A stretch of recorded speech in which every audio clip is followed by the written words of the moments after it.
Sawadee-ka. Hi everybody, and welcome to another episode of OnThaiTime.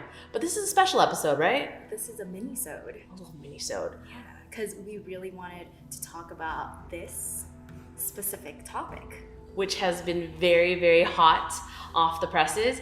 We today are going to be talking about the newest Disney movie, Raya and the Last Dragon. Dun-dun-dun! So we just watched this. Wait, so today is what?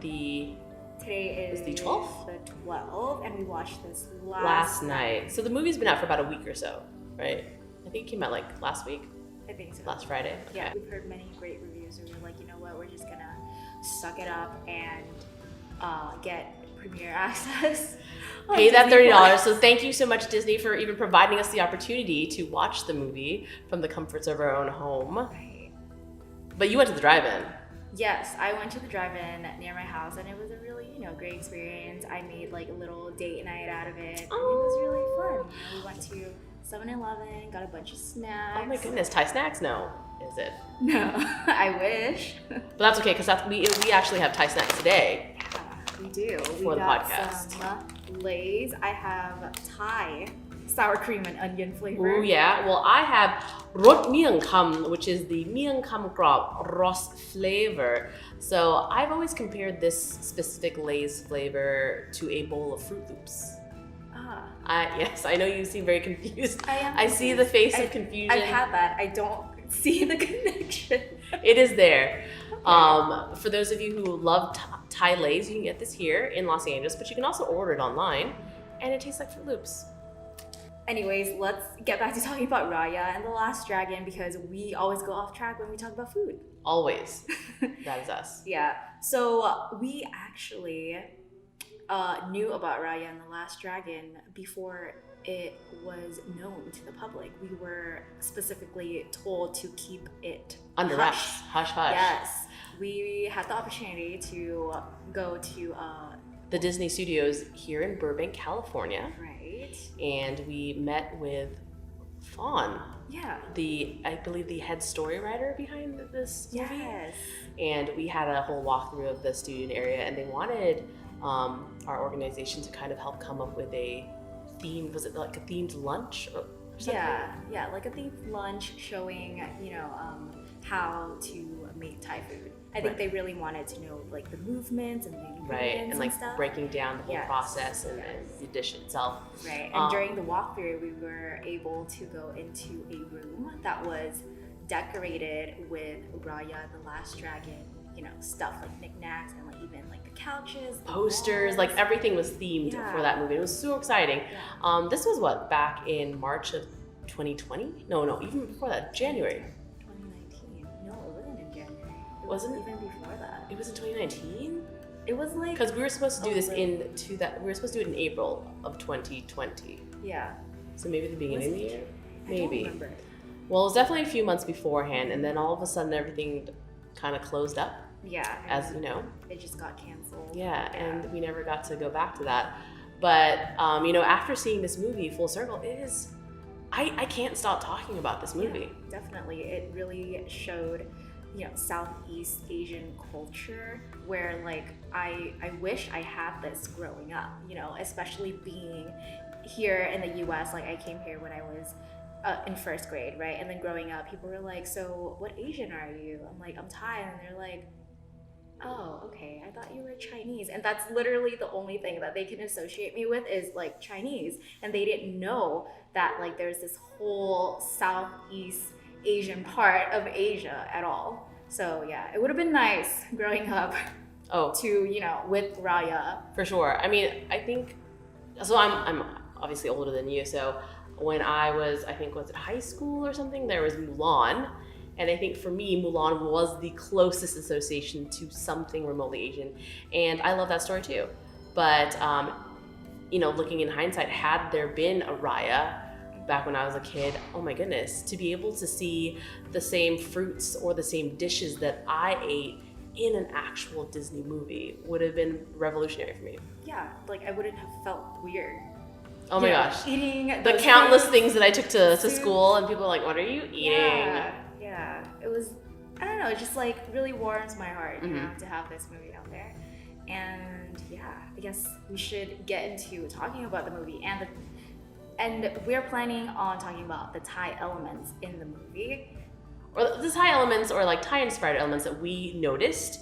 The cool thing about Rise is that it doesn't really say specifically that it's from one country. Right. You can definitely tell that they've taken a little bit of everything within that area and created this magical piece. But I would definitely have to say, there seemed to be a little bit more Thai stuff than others. Yeah, definitely. But who knows? Maybe that's just us kind of leaning towards. Yeah. It's just things that we grew up seeing, Yeah. in Thailand. Obviously, Thailand gets its culture from a lot of neighboring countries too. So, everything's kind of like mashed up. Yeah. Yeah. So, let's get started. All right. So, starting at the beginning of the movie, I've definitely noticed Thai elements right away, starting with the characters' outfits and even like the architecture that was inside a heart land tribe. Kingdom? Was it a kingdom? Yeah. Just, yeah. Yeah, so that's where the character Raya comes from. And disclaimer, there might be just a tiny bit of spoiler, but we'll try our best not to spoil the movie for you. But if you are concerned about that, be sure to go watch the movie and then come back and check us out again. Anyways. Yeah. So there was a lot of Thai-inspired textiles on Raya and also her dad and people in her tribe, and then it's just spanned out to other tribes too. Especially I noticed the Fang tribe have northern Thai culture clothes. With the headband and the sabai that kind of like goes over your shoulder. Yes. Yeah. So one of the scenes that I was particularly keen on was that early on in the movie, when the kingdoms had come to Heart at the invitation of what was his name? The dad? I just thought she was calling him Ba. Yeah, but he had a title. He did? Okay, well, I didn't catch so when the leader of Heart invited everyone over, and there was obviously some tension amongst the kingdoms and everything like that. Raya reaches out and she ends up inviting Namari to come with her and says, "Are you hungry yet?" And that concept is very key for Thai culture. When you have someone come inside your house or when you greet someone, instead of you asking them like, "How are you doing?" or whatever, you would ask them, "Have you eaten yet? Gin khao, gin nam le yang?" And I thought that was very, very key for me. Like, wow, I've heard that my entire life, and to hear it resonated in a movie. Right. Mm-hmm. Right. One of the things for me is the food scene that was obviously Yum Goong Soup. Right? Oh, yeah. Yeah. There was lemongrass. There was, I don't know, they put some lime. But it was weird because the dad just kind of threw those ingredients into the pot. When in reality, there's more to that. Yeah. There's preparation. There's sauces. There's so many things involved, but obviously not everything can be in the movie. It's okay. It's okay. It's Disney magic, and they did whip it up. But perhaps in Raya 2, they can work on their recipes. What is the event that canceled? That was the key thing. Had they had us to help them out in terms of how to make. Gosh darn COVID. That's okay. Yeah, but they did have a lot of Thai fruits, which I was like, oh my god. I was like the entire time, right? I was like, oh my god, that's Longan. Oh my god, that's rambutan. And like my boyfriend next to me was just like, okay. Just watch the movie. Wait, you were talking the whole time? Like, oh my god. Yeah, I was excited. Well, there was this one scene where I think was it a fighting scene or something? I don't know, whatever. But there was this one scene where someone throws a durian just throws a durian up into the air and catches it with his sword. Like it pokes right through. And I'm like, that's durian. Someone featured a durian in a Disney cartoon. It's amazing. So another element / character that I can't not mention is Sisu. The dragon. The main dragon that... The last dragon. She's in the title, The Last Dragon. And what I noticed is that so her line is, her magical power is, "I'm a great swimmer." That's what she says throughout the whole movie, right?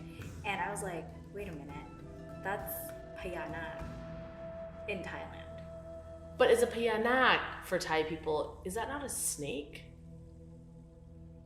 I thought no, it's the same thing, isn't it? Like, is it a dragon? I mean, you see these dragon motifs throughout temples and things like that, but I had always thought, or maybe I'm wrong, I thought they were serpents, large serpents. I mean, Payanak changed into people too, and so did Sisu. That's right. That's just true, and they were known. She was known to be her species was known to be shapeshifters. So okay. We're just gonna say that it is. We might be wrong. Correct us. Please, if we please are. let us know. Is a payanak the same as a dragon? Yeah. Or something similar to that? Yeah. Tell us, Juan. Is it? I'm just kidding. Anyways, right. So she's in the water, and Payanak are native to a lot of provinces in Thailand, especially Phayao. You've been to Phayao, right? And you said that. I did. So Phayao is a really quiet, quaint province in northern Thailand. I don't think a lot of people think of it as a main destination by any means. It's just a few hours away from Chiang Mai. So if you actually paired up Chiang Mai, you could visit Phayao and Phra Nan. They're kind of like all in that like northern Thailand, but a little bit to the eastern border. And in the province of Phayao, as you mentioned, yeah, there is, right in the city center, is this big giant payanak, which looks like a dragon serpent on the water. And you see that same motif throughout the province itself. So is it the main symbol? I don't know, but I'm assuming they have that. But you also have payanak in a lot of different provinces that are along the Mekong River. Yeah. And so that's where a lot of our stories come from. My favorite part of the movie is when they get to Talon, and they featured a night market, floating market. I was like, oh my gosh, that's Thai, but then it can also be, It can also be Vietnam. I believe that there's also floating markets in Cambodia too. Yeah. But yes, when I saw that market, I thought of Amphawa.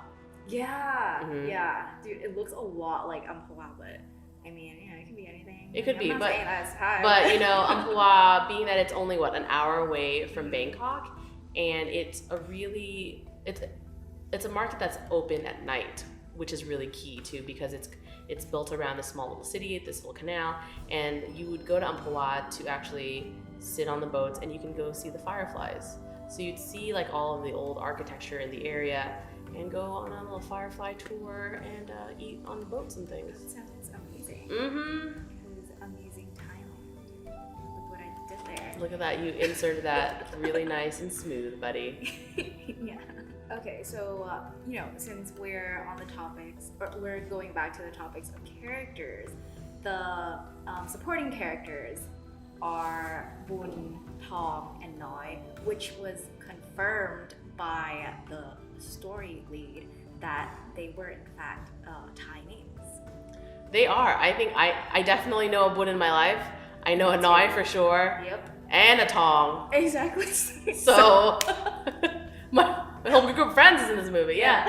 It resonates a lot. But so I loved how they built up those characters. But I also particularly liked Namari.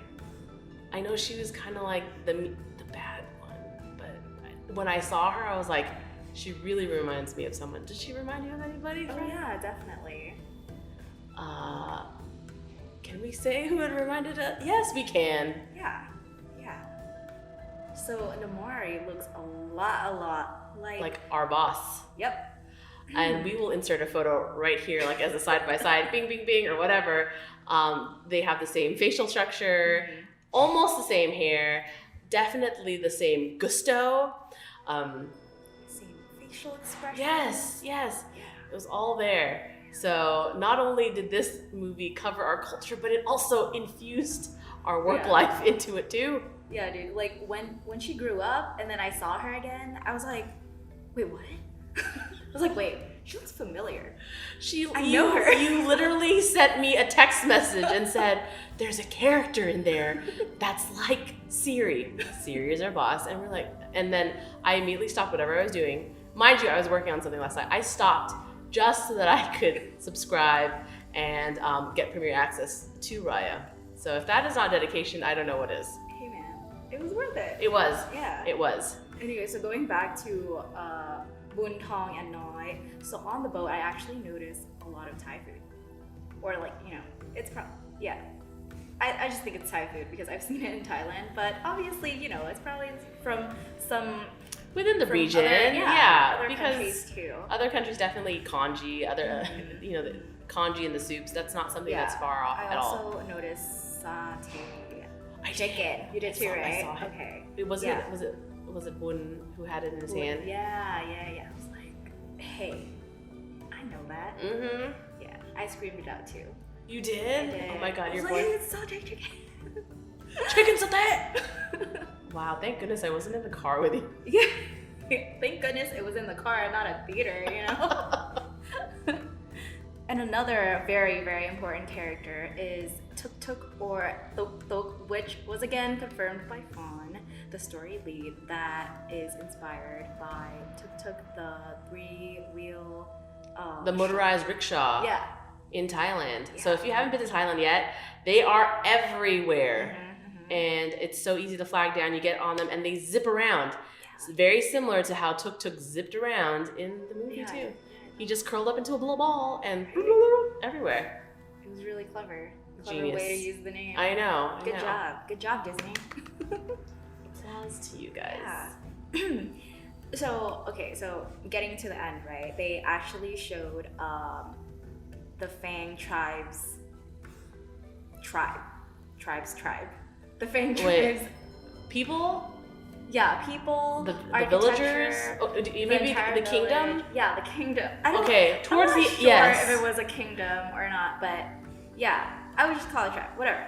Anyways. Well, it was certainly bigger than a tribe. It looked like an actual palace. Yeah. Because But didn't the palace remind you of the palaces in Thailand though? both Heart and Fang together were the two places that really, for me, looked like a palace in Thailand, Yeah. for sure. Yeah. Like when, at the very, very beginning, when Raya's walking with her dad, you could see people kind of walking by, you see the columns, you see the architecture, and that was kind of seen in Fang as well. Yeah. So, for sure. Yeah, exactly. And also, like I said in the beginning, the outfits really, really resemble, you know, Thai northern outfits. And I even saw one of those boats in the Fang tribe. So There's a boat? yeah. Like, you know when the earthquake started happening and Uh-huh. the drums, whatever, were coming in? And I saw a scene of a boat that resembled the royal boats in Bangkok. Oh, the little Supan hole. Yeah. Oh, Yeah, okay. it looked a lot like that. So I was like, huh. Did I miss that scene? Okay. Yeah. Well, We can go back. don't worry. Okay, that's very cool that they had that, the boats. Yeah. Gosh, there's so many great elements weaved into that. I can't believe it. Yeah. I feel like we probably missed a few things because, I mean, I was watching it from like 100 feet away and I don't know. Well, that's why we now have premiere access to it, so we're gonna go back and watch it again. But it was, I think it was something that really changed the landscape of Disney movies, and I think now even more so, there is that representation, and now little girls out there can be like, I see myself, and hopefully Disney will continue to create movies that reflect different people, and really instill that heartfelt message. And I don't know how many times I cried. There was maybe like 3 or 4 scenes where I cried. Did you cry? No. I cry at everything. I mean, I do. I especially cried when her dad came back, you know, and she got to give him another hug. Yes. Yeah. So it's finally back together. And then like 6 years had passed, but it's like he knew that it was her. Yeah. I was like, oh. Yeah. It was great. Yeah. It was a really good movie. We recommend you guys go watch it. Yeah, so if you haven't watched it yet, be sure to catch it on Disney Plus. Disney Plus. Oh, there's actually another element. I don't know if you caught it at like the end credits. You know, when they were showing like illustrations, or just like still illustrations. There was one where Raya was dancing, like Thai dancing, with her dad. Oh my gosh, I don't think I saw that. Yeah. Well, can we screenshot that? We can screenshot that and throw Yeah. it in here. We will do that. All right, so for those of you who have not watched Raya yet, don't miss out on this great opportunity. It really got us excited and hopefully gets you excited too. It's a great movie. Go watch it. Go watch it, don't miss out, guys. And Right. be sure to tune in for our podcast later on this month. We'll be putting out another main episode from our OnThaiTime podcast, and we look forward to speaking with you again soon. Bye. สวัสดีค่ะ